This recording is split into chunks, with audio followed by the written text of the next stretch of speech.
여러분 안녕하십니까? 오늘은 말씀은 들음에서 나는가? 다시 말씀드리면 믿음은 들음에서 나는가? 라고 하는 제목을 선택해 보았습니다. 우선 말씀을 낭독해 드리도록 하겠습니다. 그러므로 믿음은 들음에서 나며 들음은 그리스도의 말씀으로 말미암느니라. 로마서 10장 17절에 있는 말씀입니다. 교회를 오래 다니는 성도들은 가끔 진솔한 이야기를 나누다 보면 이런 질문을 받을 때가 있습니다. 어떻게 하면 믿음이 생기죠? 나는 10년 넘게 교회를 다녔지만 솔직히 아무리 믿으려 해도 잘 믿어지지 않아요. 그러면 옆에 있던 사람도 용기를 내어 동조하죠. 그런 고백을 할 수 있는 용기가 무척 부럽네요. 솔직히 저도 그래요. 믿으려고 노력하는데 잘 믿어지지 않아요. 신앙생활을 오래 한 성도들, 특히 모태 신앙을 가진 분들 중에 이런 경우가 종종 있습니다. 이런 분들은 바울이 로마서에서 선포한 믿음은 들음에서 난다는 말씀을 기억하고 유명한 목사님들의 설교를 열심히 듣게 되는데 기독교 방송, 극동 방송, CGN 방송 할 것 없이 유명한 목사님들의 설교를 들으면서 열심히 들으면 믿음이 생기라고 생각합니다. 그런데 안타깝게도 믿음은 유명한 목사님들의 설교를 열심히 듣는다고 해서 자동적으로 생기는 것이 아님을 우리는 경험적으로 알 수가 있는데요. 오히려 설교를 너무 많이 듣다 보면 귀만 커져서 웬만한 목사님들의 설교는 귀에 들어오지 않게 되고 오히려 믿음이 자라지 못할 수도 있다라는 것을 알 수가 있습니다. 그렇다면 믿음은 들음에서 난다는 로마서의 말씀에 의미한 바가 뭘까요? 바울은 왜 믿음이 봄에서 보는 데서 자라는 것이 아니고 들음에서 난다라고 했을까요?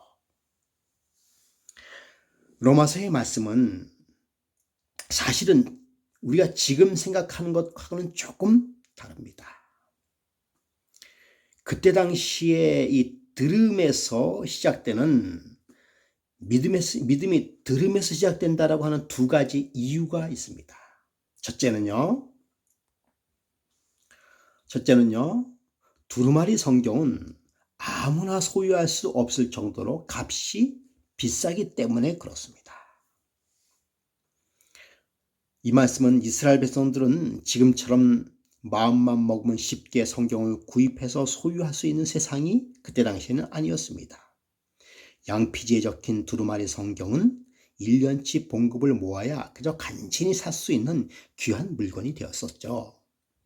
두루마리 성경은 마을 회당이나 그런 데나 있었고 혹시 부자들 중에 말씀을 사모하는 사람들만 예외적으로 소유할 수 있었던 것이죠.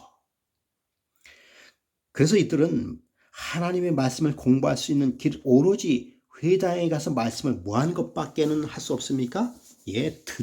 듣는 것밖에는 방법이 없었습니다.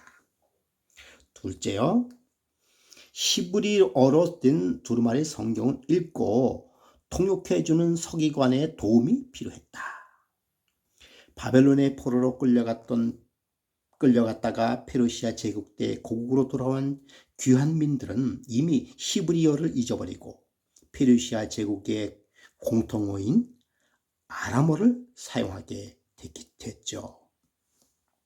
우리가 오랫동안 일제 36년 일제에 속국에 되어 있어서 세월이 오래 지난다고 한다면 100년, 200년 정도 지난다면 우리의 모국어를 잃어버릴 수도 있습니다. 그런 것처럼 이 귀한 민들을 모아놓고 히브리어 성경 본문을 읽은 다음에 또 백성들이 이해할 수 있는 아람어로 통역해준 이가 바로 에스라 선지자였습니다. 그런 의미에서 에스라는 최초의 서기관으로 불리게 되었죠. 예수님 당시의 서기관은 두루마리 성경을 직접 필사하고 성경을 가장 권위 있게 해석할 수 있는 사람으로 인정받게 되었죠. 그래서 그때 당시에 이스라엘 사람들은 말씀을 들으려고 하면은 회당에 가서 서기관이 읽고 통역해주는 말씀을 들어야만 했습니다. 책과 필기 도구가 흔하지 않던 그때 당시에 학생들이 공부할 수 있는 유일한 방법은 스승이 들려주는 말씀을 통째로 암기하는 것뿐이었어요. 그러므로 가르치는 스승의 입장에서 최고의 덕목은 그저 인내심을 가지고 반복, 수업하는 방법밖에는 없었습니다. 당시 반복은 가장 효과적인 학습 방법이었는데 그 랍비의 문헌에 보면 이와 같은 말이 있었습니다. 수업을 100번 반복하는 랍비는 101번 반복하는 랍비와 감히 견줄 수 없다. 토라를 공부하고 반복해서 학습하지 않은 학생은 씨를 뿌리고 수확하지 않는 농부와 같다라고 하는 말이 있었습니다. 반복을 통해서 토라와 랍비의 가르침을 통째로 암기하는 것이 그 당시의 최고의 학습 방법이었습니다. 지금도 종교적인 유대인들은 토라와 탈무드를 암송하기 위한 독특한 방법을 사용하고 있죠. 그들은 앞뒤로 걸으면서 스스로 묻고 대답하는 것을 수없이 반복하게 됩니다. 베들레헴에서 수도 생활을 하며 성경 라틴어로 번역을 했던 초대 교부인 제롬도 이렇게 말을 했습니다. 아담에서 스룹바벨까지 이스라엘 역사를 암기하지 못하는 유대인 소년을 보지 못했다라고 했습니다. 그렇다면 말씀 묵상이란 도대체 뭘까? 제가 어제 말씀 묵상이 무엇이냐라고 질문을 사실 드렸습니다. 그런데 솔직히 말씀드리면 우리가 생각하는 말씀 묵상, 다시 말씀드리면 큐티죠, 큐티. 오늘 이 시간에 사실 말씀 묵상이라고 하는 것은 우리가 생각하는 그 큐티 자체를 이야기하는 것은 사실은 아닙니다. 그러므로 혹시라도 오해가 없었으면 좋겠습니다. 그럼에도 불구하고 이 묵상이라고 하는 단어가 들어가는데 그 묵상이라는 단어가 우리가 큐티로 잘못 오해할 수도 있다라고 하는 것을 우선 말씀을 드리겠습니다. 혼자서 중얼거리며 암기하는 그때의 독특한 학습 방법을 이해할 때 기존에 알고 있던 묵상의 개념을 우리는 새롭게 조명할 수가 있습니다.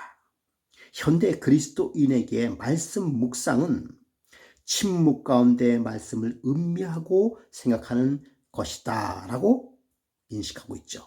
그러나 그때 당시에는요, 독특한 학습법을 이해하고 말씀 묵상과 관련된 시편의 구절을 살펴보면 묵상은 우리가 알고 있는 것과 전혀 다른 것임을 알 수 있죠. 성경 말씀대로 오직 여호와의 율법을 즐거워하며 그 율법을 주야로 묵상하는 자로다. 우린 여기서 이때의 묵상을 우리는 뭐라고 생각하죠? 큐티라고 생각하고 있죠. 나의 반석이시오 나의 구속자이신 여호와여 내 입의 말과 마음의 묵상이 주님 앞에 일납되기를 원하나이다. 여러분 여기서 묵상하다라고 하는 것은 시편에 나오는 그 묵상하다라고 하는 단어는 히브리어로 호게이고요. 묵상은 히가온인데 중얼거린다라는 뜻을 가지고 있어요. 그리고 그러니까 침묵 가운데 명상하는 것과는 거리가 아주 멉니다. 주야로 중얼거리면서 말씀을 통째로 암기하는 사람이 시편 기자가 말하는 복 있는 자다라고 하는 것입니다. 당시에는 이런 식으로 말씀 묵상을 했기 때문에 말씀 묵상을 하는 사람에게 가까이 가면 그가 어떤 말씀을 묵상하는지, 즉 중얼거리고 있는지 알 수 있었습니다. 말씀을 소리내어 반복적으로 중얼거리는 것이 말씀 묵상이었기 때문이죠. 성령에 이끌려 에디오피아 내식에 가까이 갔을 때 빌립은 이렇게 질문했죠. 어떤 말씀을 읽고 있는가? 그런 질문을 사실은 굳이 할 필요가 없었습니다. 빌립은 에디오피아 내시가 이사야 글을 묵상하고 있는 것을 들었고 곧바로 읽는 것을 깨닫는가라고 물으면 좋겠던 것이죠. 오늘날 우리라면 에디오피아 내시에게 무슨 말씀을 묵상하고 있는가라고 물어야 했을 것입니다. 본문을 보겠습니다. 성령이 빌립대로 이르되 이 수레로 가까이 나아가라 하거늘 빌립이 달려가서 선지자의 글을 읽는 것을 듣고 말하되 읽는 것을 깨닫느냐 라고 질문을 했던 것입니다. 읽는 것을 듣고 라고 얘기했어요. 책이 흔하지 않았던 그때 당시에 듣는 것은 하나님의 말씀을 깨달을 수 있는 유일한 통로였습니다. 그런 의미에서 성서시대, 즉 그때 당시의 랍비들은 이런 말을 했다고 합니다. 맹인보다 못 듣는 사람이 훨씬 더 비극적이다 라고 했어요. 맹인은 하나님의 말씀을 깨달을 수 있는 통로인 귀가 열려 있지만 못 듣는 사람은 완전히 막혀 있어서 하나님의 말씀을 깨달을 통로가 원천 봉쇄되었다고 여긴 것이죠. 청각보다는 시각 중심의 현대 사회에서 못 듣는 사람과 맹인 중 하나를 선택해야 할 운명이라고 한다면 못 듣는 쪽을 선택하겠지만 성서시대에서는 100% 맹인을 선택했을 것입니다. 그래서 요한복음 9장에 나오는 날 때부터 맹인된 사람은 예수님의 말씀에 따라 실로암 못에 가서 눈을 씻음으로 눈을 뜨게 되었죠. 그는 바리새인들과 실랑이를 벌이던 중 자신을 치료해 준 예수님을 적극적으로 옹호하다가 회당에서 출교를 당했죠. 맹인이 회당에서 출교된 것을 볼 때 그도 이전에 회당에 소속되었음을 알 수가 있습니다. 맹인은 정상인보다 듣는 귀가 더 발달해 하나님의 말씀을 열심히 잘 듣고 깨달았을 것이죠. 그는 하나를 가르쳐주면 즉시 열을 깨달았을 것입니다. 그러기에 자기 앞에 서 있는 분이 메시아임을 깨닫고 즉시 경배했던 것이죠. 말씀을 한번 읽어드리도록 하겠습니다. 예수께서 그들이 그 사람을 쫓아냈다 하는 말을 들으셨더니 그를 만나서 이르되 내가 인자를 믿느냐? 대답하여 이르되 주여 그가 누구시오니까 내가 믿고자 하나이다. 예수께서 이르시되 내가 그를 보았거니와. 여기서 맹인에게 하는 말씀이 뭔가 하면 그를 보았다라고 말씀하고 있습니다. 지금 너와 말하는 자가 그니라. 이 보았다라고 하는 것은 뭘 의미로 하는가 하면 이미 예수님에 대하여 들었다라고 하는 것이에요. 맹인이 뭘 보겠습니까? 그러니까 듣는 것을 보았다로 표현했다는 것이죠. 그러면서 하시는 말씀이 지금 너와 말하는 자가 그니라. 이르되 주여 내가 믿나이다 하고 절하는지라. 자, 책이 흔하지 않던 시대에 하나님의 말씀을 깨달을 수 있는 유일한 통로는 듣는 귀였습니다. 예수님이 많은 비유의 말씀을 하시면서 들을 귀 있는 자는 들을지으니라 라고 반복해서 말씀하신 것도 이런 이유에서였죠. 자, 누가복음 8장 8절에 그 말씀을 대변하고 있습니다. 더러는 좋은 땅에 떨어짐에 나서 100배의 결실을 하였느니라. 이 말씀을 하시고 외치되 들을 귀 있는 자는 들을지어다. 들음을 통해서 대대로 말씀을 전수했다라고 하는 것입니다. 자, 예수님의 말씀을 들은 대부분의 청중은 두루마리 성경을 개인적으로 소장할 수 없는 가난한 사람들이었어요. 이들은 말씀을 읽고 깨닫는 것이 아니라 듣고 깨달았던 것이죠. 예수님이 모세오경에 나오는 율법과 비교해서 자신의 새로운 율법 해석인 산상수훈을 가르치면서 하신 말씀도 이런 개념에서 나온 것입니다. 이들은 토라의 율법을 읽는 것이 아니라 들었던 것이죠. 오늘날 같았으면 너희가 들었으나 라고 말하지 않고 너희가 읽었으나 라고 말해야 할 것입니다. 자, 마태복음 5장 21절 말씀 보겠습니다. 옛사람에게 말한 바 살인하지 말라. 누구든지 살인하면 심판을 받게 되리라 하였다는 것을 너희가 들었으나 라고 말씀했습니다. 들음은 토라의 가르침을 자손 대대로 전할 수 있는 통로이기도 했죠. 그래서 아버지는 자식에게 토라를 가르치고 아들은 아버지의 가르침을 듣고 이를 반복해 암기함으로 다시 자손에게 가르쳤고, 그렇게 토라의 가르침은 대대로 전수되었던 것입니다.